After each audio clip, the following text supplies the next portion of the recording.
Welcome to World News by Denis Halandzovskyi. If you value calm, clear, and fact-based reporting on global developments, please subscribe, leave a comment, and share your thoughts. Today, we examine a significant shift within the Russian leadership circle, the increasing influence of Dmitri Kozak, a close aide to President Vladimir Putin, in the strategy and administration of the war against Ukraine. Dmitri Kozak is a senior Russian political figure long known as one of President Putin's trusted confidants. His career has included a range of influential positions, from regional governance to strategic roles within the Kremlin's inner circle. Over the years, Kozak has developed a reputation as a reliable executor of the president's domestic and administrative priorities. Recently, the Kremlin elevated Kozak to a central position overseeing aspects of Russia's policy related to Ukraine. Specifically, he has been tasked with coordinating political and administrative strategies in occupied Ukrainian territories, as well as involvement in Russia's broader war efforts. This shift signals a notable change in the way Moscow is organizing its military political apparatus. Observers point out that Kozak's strengths lie not in battlefield command, but in bureaucratic management, negotiation strategy, and governance, skills Moscow now appears to be prioritizing as the conflict enters a complex phase. With frontline fighting ongoing and the realities of long-term occupation and instability growing more apparent, the Kremlin may be seeking to integrate military strategy with governance and political control.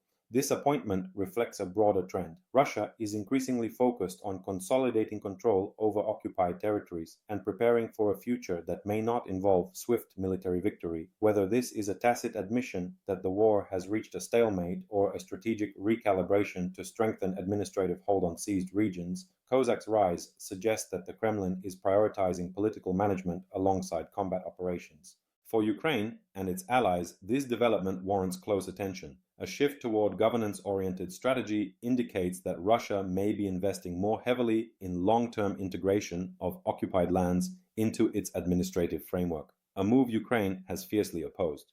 The increasing influence of Kozak in Russia's Ukraine policy has several implications, both tactical and strategic.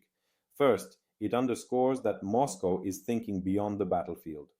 While military operations continue, the focus on political administration suggests that Russia is seeking to entrench its presence in regions it controls. This includes efforts to implement legal systems, governance structures, and policies aimed at integrating these territories, whether through economic incentives, social programs, or political reorganization. Second, Kozak's involvement could shape how Russia approaches negotiations, should diplomatic talks emerge. Known for his organizational skills and close ties to Putin, Kozak may be positioned to influence or even lead discussions about territory, governance, or future status of occupied regions. This could complicate peace efforts, as Ukraine and its partners are unlikely to accept frameworks that legitimize forced territorial control. Third, this shift signals to both Ukrainian citizens and international observers that Russia views parts of Ukraine not merely as a battlefield, but as areas for long-term political investment. For Ukrainians living under occupation, this may mean increased pressure to accept new administrative systems and endure political restructuring. The appointment also has implications for Russia's relations with its own domestic audience.